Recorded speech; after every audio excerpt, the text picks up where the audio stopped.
When faced with mystery, when faced with the dark, humans try to organize it into something understandable. From our fear, we created creatures who were stronger than the average animal, something to personify the dark. We came up with monsters. Over time, monsters became a part of our culture, being passed down from generation to generation. The monsters, in other words, became myth. They became inspirations for so many stories we still tell today. Due to all of the cultures that have developed their own monsters, we now have a truly staggering number of creepy creatures to pick from and put into our stories. As we've continued to explore these creatures, there's been a trend to consider them more deeply. We live in times where we believe that we've grown a sophisticated understanding of the planet. Rather than struggling with the dark, we now struggle with meaning and ethical questions about how we arrived in the current state we're in. These are important questions to ask, but they make it much harder to have monsters represent that unfiltered fear and creativity that inspired so much of the ancient world. As storytellers, this makes it complicated when we want to use monsters. They live in this really awkward space where we want bad guys for our heroes to fight against, but we also want to provide a world that feels real. This is especially the case if we try to run a game like D&D or Pathfinder. I'm going to separate some of the philosophies of monsters into 3 separate categories. We'll be exploring some of their pros and cons, helping you decide if they're right for the type of game you want to run. By the end, I'll make a recommendation of which one I think is best. Now, I typically think about monsters in mechanical terms. What does this creature do that this other creature doesn't? What is this creature's goals during the combat? Etc. When we're building a world, though, we should be thinking of monsters less as a game mechanic and more about what they mean to the narrative. When considering a monster's significance to the world, one answer we might come to is writing about how our monsters eat, where they live, and how they shaped and are shaped by those places. In other words, there's a consideration of the monster's ecology. When thinking of monsters in this more ecological way, we are making a world with a heavy focus on nature and the way that society tends to interact with it. A great example of this is Delicious in Dungeon by Ryoko Kui. In the comic and the anime, you get a sense that Kui worked diligently to make a monster environment that was self-sustaining outside of interactions from the characters. As the story progresses, you also begin to understand how the people of the world abuse the system for their own ends. You also get the sense that the main characters of the story consider this deeply when they enter themselves into the larger ecosystem. Senshi specifically warns against hunting or extermination of any given species like the golem. We can clearly see that the ecology is perpetuated by the monsters, and it reaches a sort of self-sustaining equilibrium. Kui made this monster ecology to give the monsters a function outside of their purpose to attack and be attacked by the heroes. The monsters having complex relationships with other monsters and their environments allows Kui to discuss ideas regarding greed, how society can sometimes pervert nature, and how people tend to vilify things they do not understand. Understanding the narrative through line for developing these parts of your world is key to understanding how those ideas should develop and how the player characters understand them. I'm just trying to make it clear that should you decide to work on building a whole ecology and society for each dungeon, you could burn yourself out. As such, simply consider how much thought is needed to go into the ecology. If your world is meant to explore themes of nature against society, then it may be worth it to spend an extended amount of time considering how people have interacted with monsters and how that affects their ecology. It provides a launchpad for the players to begin exploring those aspects of the world on their own, and hopefully feel a bit intrigued by some of the world's conflicts as a result. Building such a thing is actually rather simple, but it is time consuming. You have to take a creature you like and put it in a location you like. For example, you might like having goblins in a forest near town. Now we need to decide what the goblin's relationship is to the rest of the forest. We might think that goblins work as an apex predator. They have enough organization to take down the random animals that are in the forest. We can also make it so the goblins are eaten by some other creature, maybe a giant griffin who made its home in the forest? It can really be anything. Then we take a look at how those goblins relate to the town itself. Maybe the goblins would be happy to live in the forest and never go into town normally. But this griffin has started eating some of the fruits and vegetables that the goblins used to eat. Suddenly, with only a little bit of thought, we have a conflict. While that didn't take much time to think up, it's also only 2 monster groups and their conflict is pretty simple. We also didn't really talk about the way that the town itself affects the forest. For example, we could imagine a situation where the townspeople are taking too much lumber from it. We could also consider what the goblins eat. Are there wolves in the forest? Fungi? Fruit? How much of that is safe? There's still a ton of connections we can draw from just having this one decision in the game. It can feel a bit overwhelming, but these details make the world feel more real. Like there was a history before the player characters show up, and a natural cycle of things if they decide to leave. One of the key things it also provides is an adventure hook. The town is suddenly being raided by goblins semi-regularly, which is a problem, but they only seem to take their food and some of their water. As the PCs investigate, they might find this lonely griffin trying to lay some eggs in the forest, but has been eating up much of what the goblins used to eat. You can then have questions about why that griffin decided to rest in that forest over any other. It's almost as if this web of different relationships each of the monsters have with one another becomes clearer. Suddenly, we have a sophisticated ecology and tons of ways to mine it for adventures. Thinking about monsters in this ecological sense does have some drawbacks. While it simplifies the morals a tad to have the monsters of the world work purely off of instinct, the PCs should still be aware that killing too many monsters in one area may put the whole ecosystem out of whack. This then causes unforeseen problems down the road. It's something you have to be mindful of, especially if the monsters are typically nasty to the PCs. Other issues that these kinds of monsters have is purely on the GM side of things. It's a lot of work to build a sophisticated feeling ecology, along with the literal ecology of normal animals in the setting. Keep in mind, you have to justify why a dragon doesn't just destroy the world with all of their might and power. You have to justify why kobolds haven't cleared out every cave of spiders and continue to be a menace in all of the lands. There are some interesting answers to these questions, but it's a tad more thoughtfulness than I would be used to as a GM. Monster placements have to make way more sense and provide meaningful connections to other creatures in the setting. Suddenly, a dungeon isn't a dungeon anymore. It might be the area where an invasive species has been slowly killing the original inhabitants. Every decision becomes significantly more considered, which is more work for the GM in a lot of cases. While this discussion of monsters working as an ecological problem is interesting, most of you may be thinking that this doesn't really apply to some creatures very well. This is where we get to our second type of monster, the monster who is a source of pure corruption. These are typically filled by undead in most TTRPGs. Monsters like zombies, vampires, and even mind flayers are usually not supposed to be issues to their ecology, but merely attacking the core of what we perceive humanity to be. When considering a media example for this, I realized that these creatures of corruption also served another purpose of largely being metaphors for other, more practical problems. Upon realizing this, I determined that Buffy the Vampire Slayer is the clearest example of this monster type.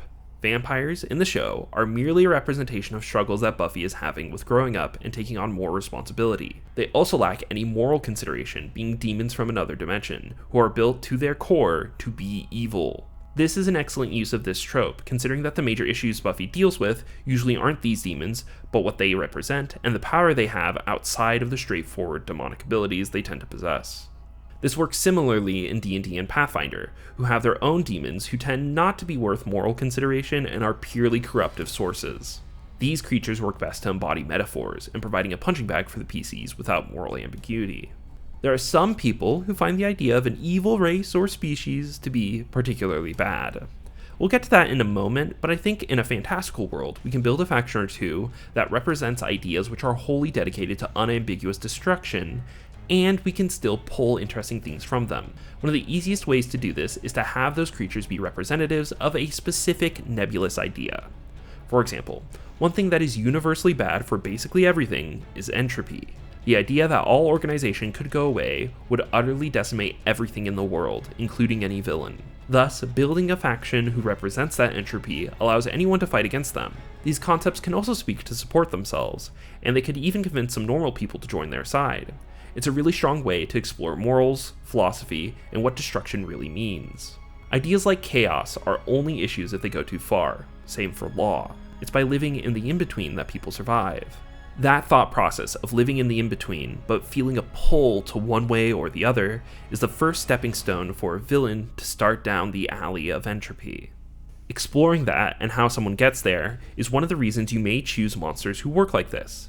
It's also just nice to have a faction your players can attack with impunity for games where combat is a focus.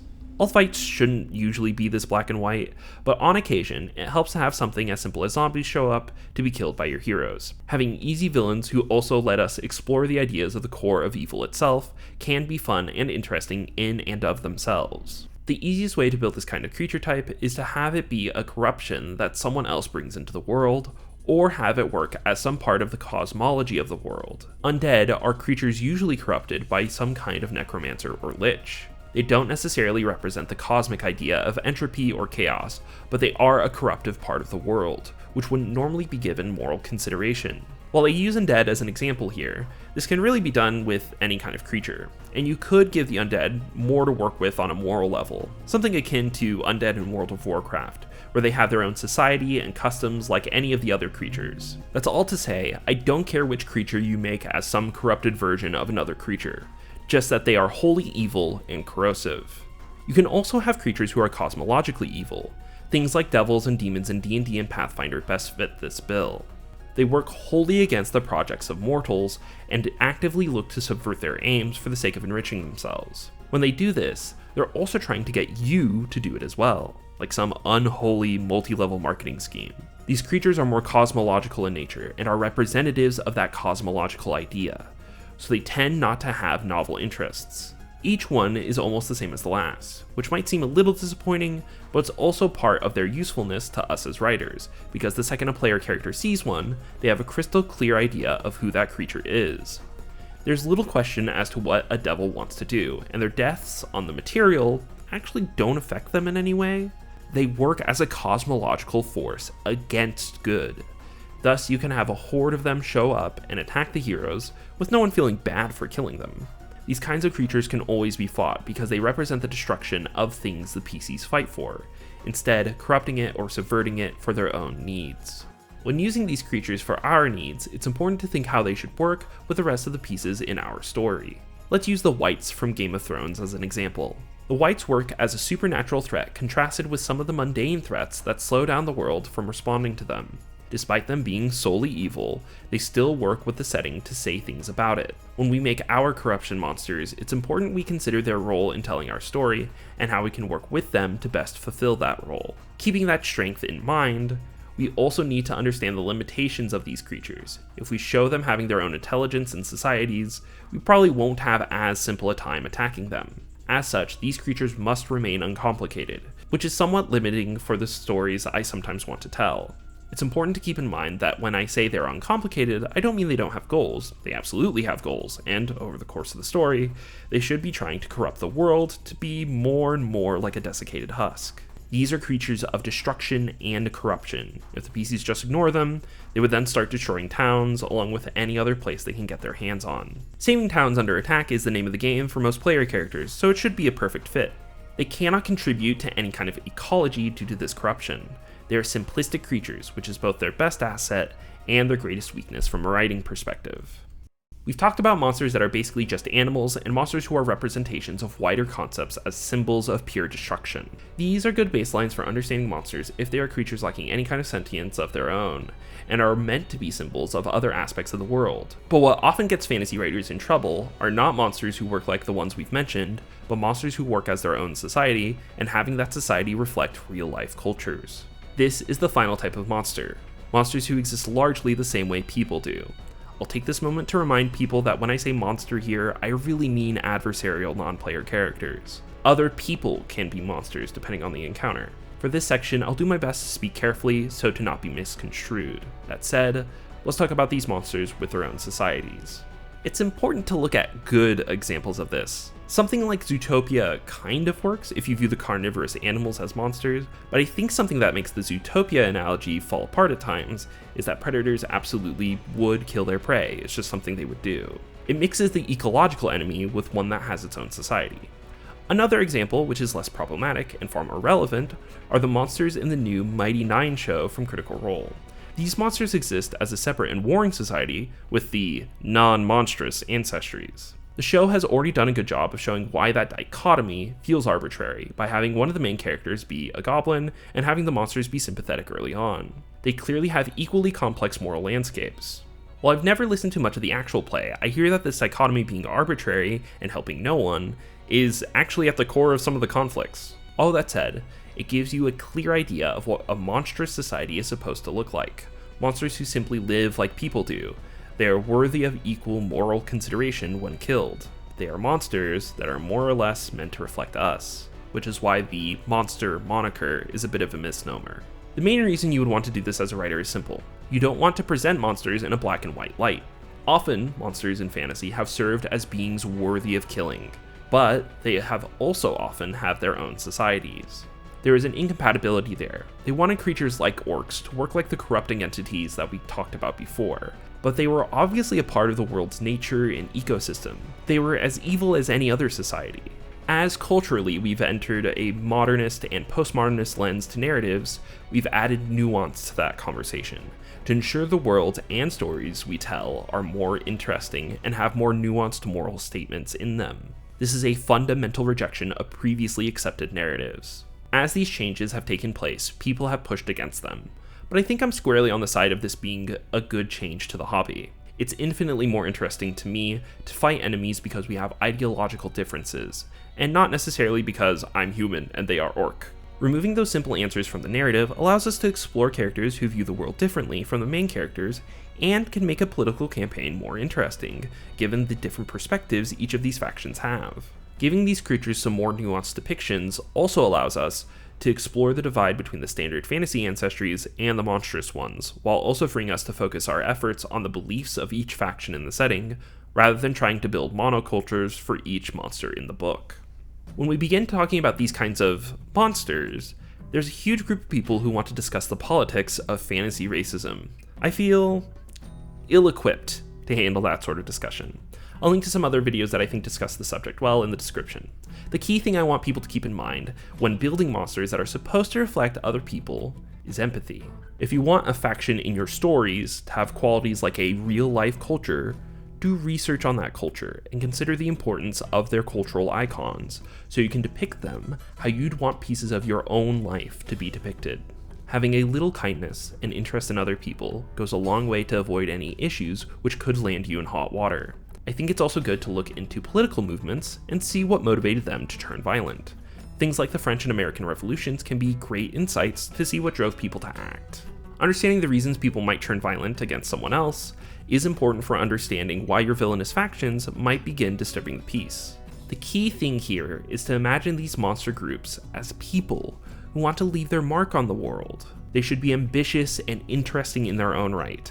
Focusing on those elements of their characterization could easily get you to the point where they can still be villains and dangerous, but not end up writing something insensitive. Speaking of insensitivity, let's talk about some of the obvious pitfalls with writing monsters or even just villainous factions like this. What you want to do is avoid encouraging behaviors which seem villainous from the players, encouraging them to attack all orcs without discretion, portraying the other fantasy creatures as fundamentally incompatible with society, or portraying cultural practices as strange and evil. Those are pretty obvious, and I don't believe anyone is trying to do those things to harm real people, so I just ask that you keep them in mind. Another thing that might be a bit of a thorn in the side is that if you do present your villains in this more nuanced way, the players could easily find themselves siding with them, depending on the character's feelings. Suddenly, your villains aren't villains anymore.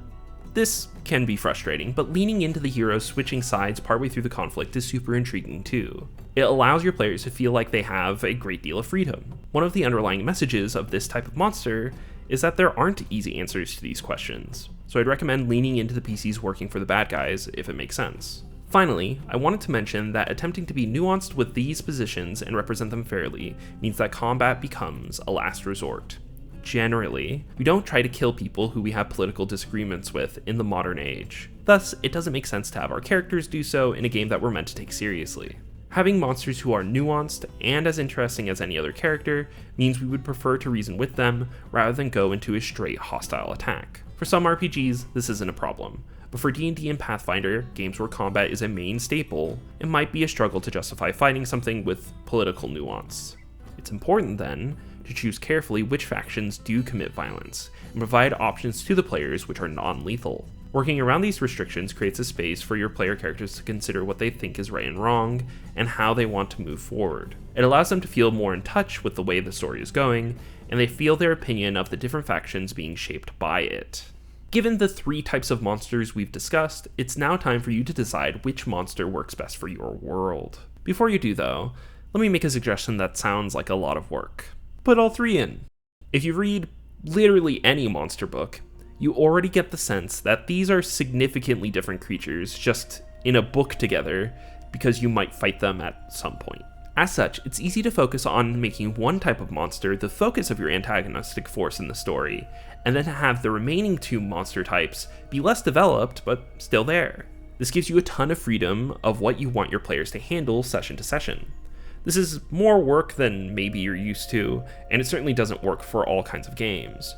But if you're thinking of running an epic campaign in a homebrew world, I think it could be worthwhile to think about. One of the great boons of this combination of all three creature types is that many of their strengths cover the weaknesses of the other. The nuanced people-like monsters cover up for many of the faults of the corruption-style monsters.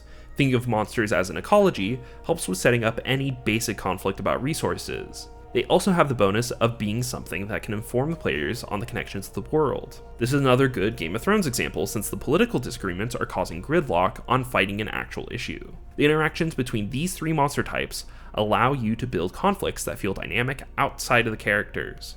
Any one type of creature would likely be insufficient for making the world feel that dynamic, but having all three of them interact will naturally cause conflicts and resolutions which are outside the PC's control.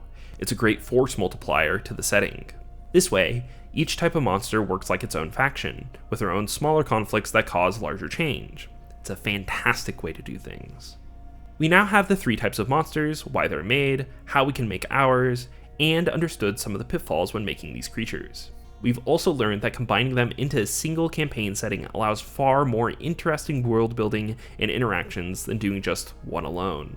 I recommend thinking about the monsters and factions in your next setting to determine what conflicts arise from the differences in ideologies and cultures. Thank you for watching, and keep writing that setting. Hello everyone, I truly appreciate your support. If you'd like to support me further, I have a Pay What You Want Lancer Starter Adventure available on itch.io. It helps you get started as both a player and a GM. You can also support me directly via Patreon, which is available in the description. One last way you can support me is by watching the previous video. It didn't do so great and is all about different books that can help your TTRPG games. I worked hard to get that in by the end of the month, which I'm happy to say that it did, but it struggled on release. As always though, thank you so much for your relentless support. I'm hoping to be fully monetized by the end of the year, and you can make that happen by liking, sharing, and commenting on this video. Take care.